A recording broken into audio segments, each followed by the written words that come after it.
गरीब जेठानी की 4 फैशन डिजाइनर देवरानी।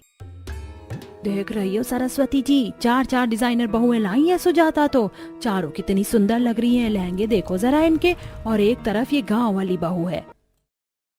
सही कहा, ऐसा लग रहा है जैसे इस घर की बहू नहीं नौकरानी हो। कपड़े देखो जरा, कहीं से लग रहे हैं कि ये इस घर की बहू होगी।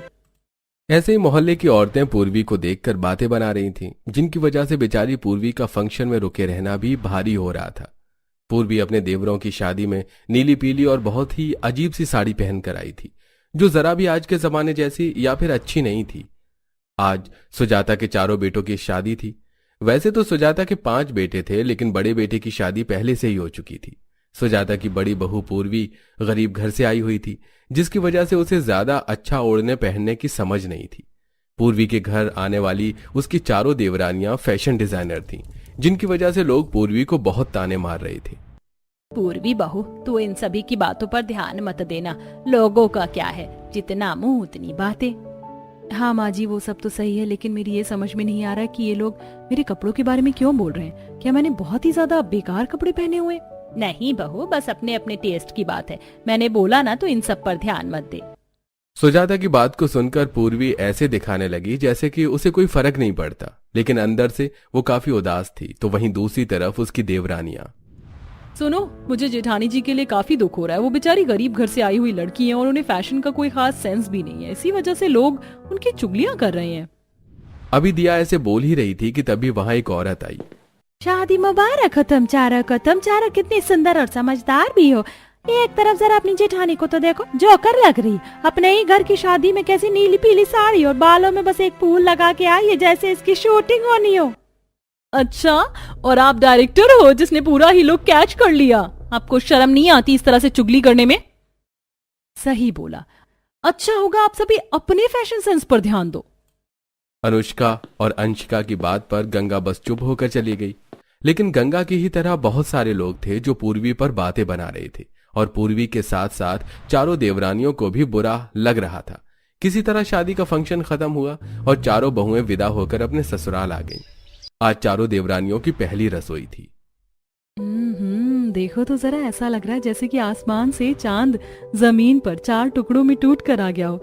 तुम चारों की ड्रेस कितनी अच्छी लग रही है। भाभी, ये ड्रेस हमने खुद डिजाइन की है। खुद बनाई है? अरे हाँ, तुम चारों तो फैशन डिजाइनर हो। वैसे इन ड्रेसेस को क्या बोलते हैं? मुझे पता है इनका नाम। क्या कहते हैं? हाँ, याद आ गया। इन्हें कली का अनार बोलते हैं ना। भाभी, कली का अनार नहीं, अनारकली। अनारकली बुलाते हैं इन्हें। हाँ बहू, इन्हें कली का अनार नहीं, अनारकली बोलते हैं।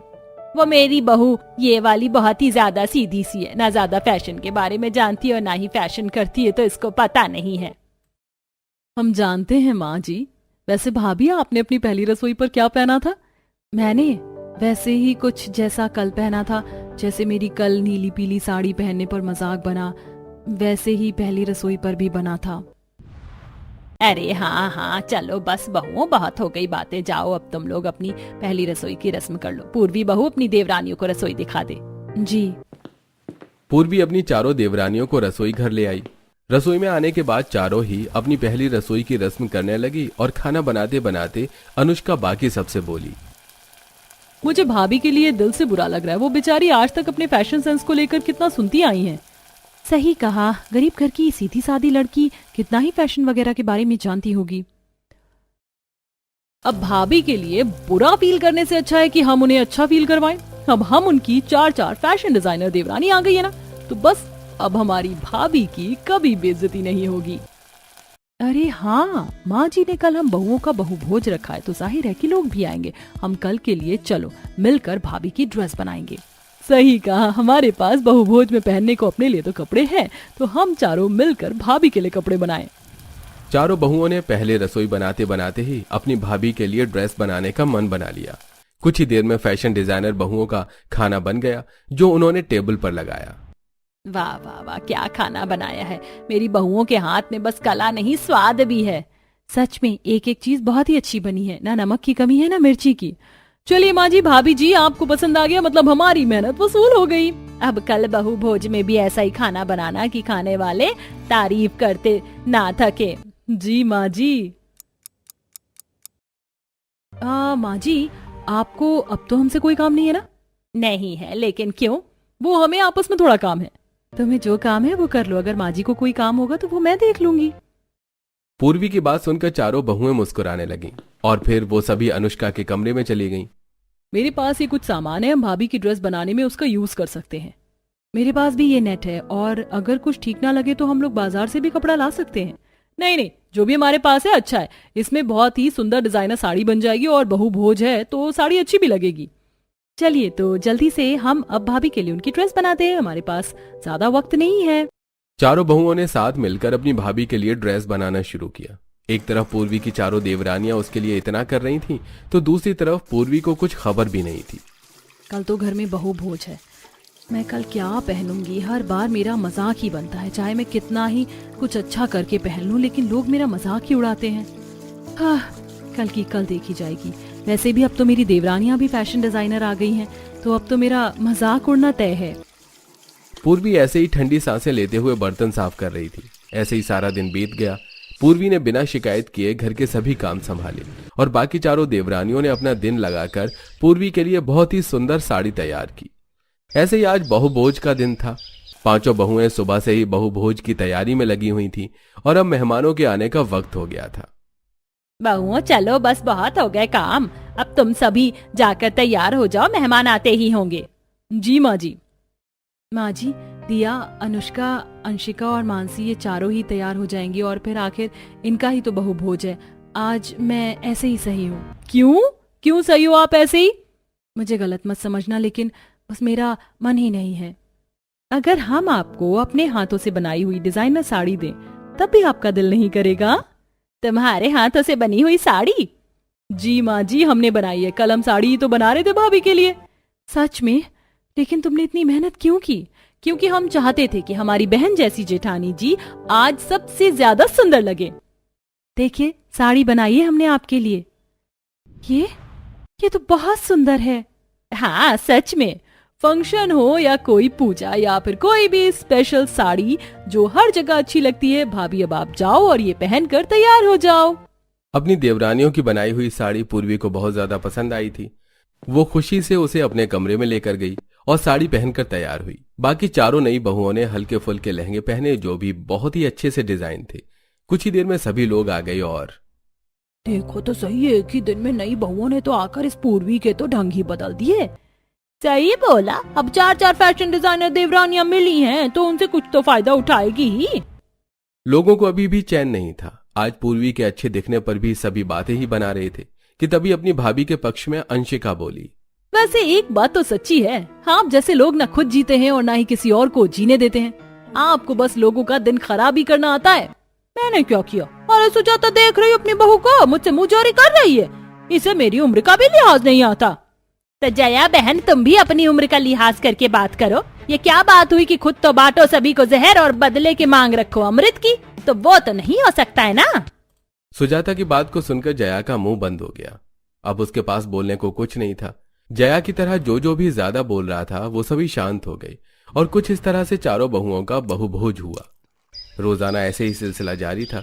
चारों बहुओं को अपनी जेठानी से बहुत ज्यादा लगाव था, जिसकी वजह से वो उसे अब हर रोज कपड़े सिलकर देती थी और उसे रोजाना में भी अच्छे कपड़े ही पहनवाती थी। ऐसे ही आज के दिन। पूर्वी भाभी, देखो तो मैंने आपके लिए अनारकली ड्रेस बनाई, पहनकर दिखाओ, आपको फिटिंग इसकी सही तो आ रही है ना? वाह, कितनी सुंदर ड्रेस है, इसका रंग और सब कुछ कितना प्यारा है। अच्छी है ना? तो बस पहन लो। तुम चारों ने तो घर में आकर मुझे रानी बना दिया। हर रोज मेरे लिए अच्छे अच्छे कपड़े बनाती हो और मेरे लिए कितनी मेहनत करती हो। बहू, ये तो तेरा सौभाग्य है। जी माँ जी। कितनी प्यारी ड्रेस बनाई है अंशिका ने मेरे लिए। देखो तो जरा, ये मेरी ड्रेस है और इस जैसे ही ना जाने कितनी और आज मेरे पास है। जबकि अगर मैं अब से कुछ साल पहले की अपनी जिंदगी के बारे में सोचूं तो कुछ भी ऐसा नहीं था। मुझ पर मुश्किल से 2-3 सूट हुआ करते थे, जिनके फट जाने पर भी मैं उन्हीं में सिलाई लगाकर उन्हें पहनती थी। पूर्वी ऐसे बोलकर अपने पिछले दिनों में खो गई। माँ, आज मुझे देखने लड़के वाले आ रहे हैं और मेरे पास नया तो छोड़ो, कोई ऐसा कपड़ा भी नहीं है जिसमें सिलाई या पैच ना लगे हुए हों। जानती हूँ बेटा, लेकिन तेरे बाबा की कमाई इतनी नहीं है जो मैं तुझे रिश्ते वालों के आने की वजह से कोई नया सूट दिला पाती। अभी तो तू मेरी बच्ची यही पहन ले जो तेरे पास कपड़े। वादा करती हूँ तेरी शादी का जोड़ा तो बनवा ही दूंगी, और हो सके तो अपने इन मजबूर माँ बाप को माफ कर देना। कैसी बात कर रही हो माँ? आप लोगों ने मुझे पाला पोसा और इतना बड़ा किया, मैं कभी आपका यह एहसान नहीं उतार पाऊंगी। मेरी बचपन की गलतियों को माफ किया, मेरी गलतियों को अपने सर लिया, तो बस मुझे और क्या ही चाहिए आपसे। कोई नहीं, मेरे पास जो है मैं वैसे ही उन सभी के सामने आऊंगी। अब उन्हें मुझे अपने घर की बहू बनाना है तो बनाए, ना तो ना सही। पूर्वी ने ऐसे बोलकर अपने फटे हुए पेच लगे हुए कपड़ों को ही पहन लिया और ऐसे ही वो सुजाता के सामने गई। भाभी, भाभी, इतनी देर क्यों लग रही है आपको? फंस तो नहीं रही है ना ड्रेस? नहीं नहीं, फंस नहीं रही है, बस आई। पूर्वी ऐसे बोलकर अपनी ड्रेस को पहनकर बाहर आई। पूर्वी के लिए अंशिका की बनाई हुई ड्रेस बहुत ही ज्यादा सुंदर लग रही थी। वाह भाभी, आप तो जज गई इस ड्रेस में। हाँ, सच में बिल्कुल काबिले तारीफ ड्रेस लग रही है। शुक्रिया अंशिका। चलो दिया, अब हम बाजार चलते हैं। वैसे भी शाम के खाने के लिए भी कुछ नहीं है, तो सब्जी भी लेकर आनी है। हाँ बहू, ऐसे ही एक एक करके इन सभी को अपने साथ ले जाया कर, उससे इन्हें भी यहाँ के बाजार और रास्तों की जानकारी हो जाएगी। सुजाता की बात सुनकर पूर्वी अपने साथ दिया को बाजार लेकर जाने को निकल गई। अभी वो दोनों जा ही रही थी कि रास्ते में उन्हें उनकी पड़ोसन धारा ने रोक लिया। अरे रुको सुजाता जी की बहुओं, बड़ी जल्दी में हो। नमस्ते धारा जी। अरे तो पूर्वी है, मुझे तो लगा दोनों नई बहुएं कहीं जा रही। तेरे कपड़े देखकर धोखा हो गया। वो क्या है ना, पहले तो तू अलग ही कपड़े पहनती थी। जी। पूर्वी, तेरा तो पूरा लुक ही बदल गया। तूने तो अपनी देवरानियों को भी फेल करके रख दिया। नहीं नहीं, ऐसा तो कुछ भी नहीं है। ये तो मेरी देवरानियों की ही बदौलत है जो भी मैं आज हूँ। हाँ, देवरानियों को घर आते ही अपनी नौकरानी बना लिया। आपने हमें ये बेकार की बातें करने को बुलाया धारा जी? हमें बहुत काम है, अच्छा होगा कि हम लोग अब बाजार चले जाएं। तो धारा से ऐसे बोलकर दिया और पूर्वी आगे बढ़ गईं। वहीं दूसरी तरफ पीछे से अनुष्का और मानसी आईं। मानसी, चलो जल्दी जल्दी से चलते हैं। अभी भाभी ज्यादा दूर नहीं निकली होंगी, हम बाजार में उन्हें पकड़ ही लेंगे। अरे अरे रुको, तुम दोनों तो सुजाता जी की बहू ही हो। अभी तो पूर्वी के साथ बड़ी वाली बहू यहाँ से गई है, और अब तुम दोनों कहाँ जा रही हो सारी इतनी जल्दी जल्दी? हाँ, हम सभी बाजार जा रहे हैं। अच्छा, तो वो सब छोड़ो, ये बताओ कि वो ड्रेस जो पूर्वी ने पहना हुआ है वो किसने सिला था? ड्रेस? अच्छा, वो अनारकली, वो तो अंशिका भाभी ने बनाया है। अच्छा, वैसे तुम बहुएं कितनी मेहनत करी अपनी गरीब भाभी के ऊपर, और उसे तो देखो, उसके तो भाव चढ़ रहे हैं। पता है, एक दिन मैंने पूर्वी से अकेले में बात की थी। मैंने बोला तेरी देवरानियां तो बहुत ही अच्छे अच्छे कपड़े पहना रही हैं सिल सिल कर। तो पूर्वी बोली कि ऐसा कुछ भी नहीं है, बस जब भी कोई नया डिजाइन बनाती है तो मुझे ट्राई करने को बलि का बकरा बना देती है। क्या भाभी ने ऐसा बोला? हाँ, और बस उतना ही नहीं, वो तो ये भी बोल रही थी कि मेरा दिल नहीं करता उनके बनाए हुए कपड़े पहनने को, लेकिन क्या करूं, गरीब घर से हूं ना, तो ना चाहते हुए भी पहनने पड़ते हैं कपड़े। क्या ये बात सच है? शांत हो जाओ अनुष्का, चलिए भाभी जी हम चलते हैं। मानसी समझदारी से धारा के पास से अनुष्का को ले आई बड़ी, मुझसे जुबान चलाकर गई थी वो दोनों। अब पता चलेगा धारा चिंगारी लगाकर आग लगाने में माहिर है। धारा की बात को सुनकर मानसी और अनुष्का को बहुत ज्यादा गुस्सा आ रहा था।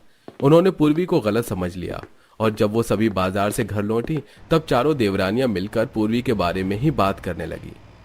यकीन नहीं होता कि जिन भाभी से हम इतना प्यार करते हैं, उनके लिए इतना कुछ करते हैं, वो हमारी बनाई हुई ड्रेस और हमारे प्यार को बोझ समझती है। बस बहुत हो गया, अब मैं और उनके लिए एक कतरा तक नहीं बनाऊंगी। मुझे बहुत गुस्सा आ रहा है। अगर भाभी हमें इस तरह से बोझ ही समझती है तो ठीक है, हम अब उन्हें कभी तंग ही नहीं करेंगे। चारों देवरानियों ने सोच लिया था कि अब से वो पूर्वी को कुछ भी सिलकर नहीं देंगी। देखते ही देखते ऐसे ही 1 महीना गुजर गया। इस 1 महीने में चारों देवरानियों ने अपनी भाभी को कुछ भी सिलकर नहीं दिया था। ये बात सुजाता और पूर्वी दोनों को ही काफी अजीब लग रही थी। पूर्वी बहू, आजकल तेरी देवरानियों से बहुत कम बात होती है, क्या हुआ, कोई बात हो गई है क्या? ये लोग अब तुझे कुछ सिलकर भी नहीं देती हैं। नहीं नहीं माँ जी, मेरी तो इनसे कोई बात नहीं हुई। हो भी सकता है माँ जी की इनका सिलाई मशीन पर बैठने का मौका ना लगा हो। हाँ, हो सकता है। वैसे मैं तुझे बताने आई थी कि कल पड़ोस में गंगा के यहाँ पूजा है, तो कल की तैयारी रखना, मैं उन चारों को अभी बता कर आ रही हूँ।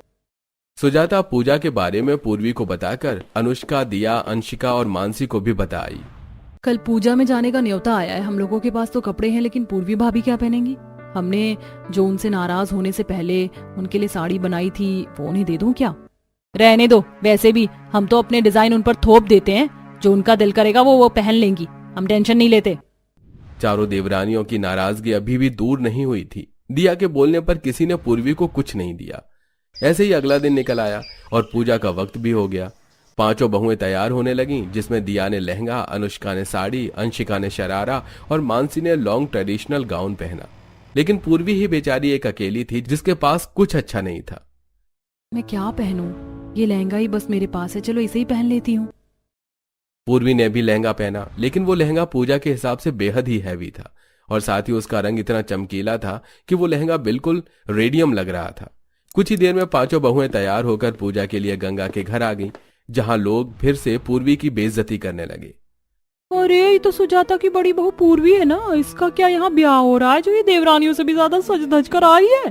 क्या पता, वैसे कुछ लोगों को कभी जिंदगी में अकल आती ही नहीं है।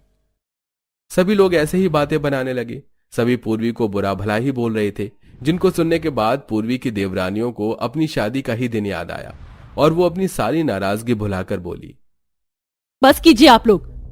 हाँ, हमारी भाभी की ड्रेस अजीब है क्योंकि वो भोली है, समझ नहीं पाती है कि किस जगह क्या पहने, लेकिन आपको उन्हें कुछ बोलने का हक नहीं है। भाभी चलो यहाँ से, अब इन लोगों का मुंह ही बंद करना है। मानसी अपने साथ पूर्वी को ले आई। पीछे से बाकी की देवरानियां भी आ गईं।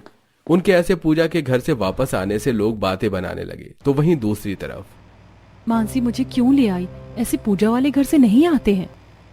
हम तो बस आपको साड़ी पहनाने को लाए थे भाभी, ये हमने बनाई तो आपके लिए ही थी, लेकिन दी नहीं क्योंकि हम किसी बात से नाराज थे, लेकिन अब नहीं है, इसलिए आप ये पहनो। चारों देवरानियों ने पूर्वी को अपनी डिजाइन की हुई साड़ी पहनाई और उसे खुद ही तैयार किया और फिर से वो वापस पूजा में पहुंची। अब पूर्वी का लुक देखकर किसी की कुछ भी बोलने की हिम्मत नहीं हो रही थी। लाल रंग की साड़ी में पूर्वी देवी जैसी चमक रही थी। कुछ ही देर में पूजा पूरी हुई और पता नहीं कौन से अच्छे कर्म किए थे मैंने जो मुझे देवरानी स्वरूप तुम सभी मिली। शुक्रिया मेरी जिंदगी में आने को। पता है दुनिया तो जलकर लोगों के रिश्ते खराब ही करना चाहती है, लेकिन अपने तो वो होते हैं जो वफादार रहें, और मेरी देवरानियां वैसी ही हैं। पूर्वी की बात सुनकर चारों देवरानियां और सुजाता मुस्कुराने लगी। अब किसी भी आसपास वाले के पास बोलने को कुछ नहीं था। पांचों बहुएं अब फिर से एक हो चुकी थीं और आज के बाद वो फिर कभी किसी की बातों में नहीं आई और ऐसे ही वो सभी मिलजुल कर हंसी खुशी रहने लगी।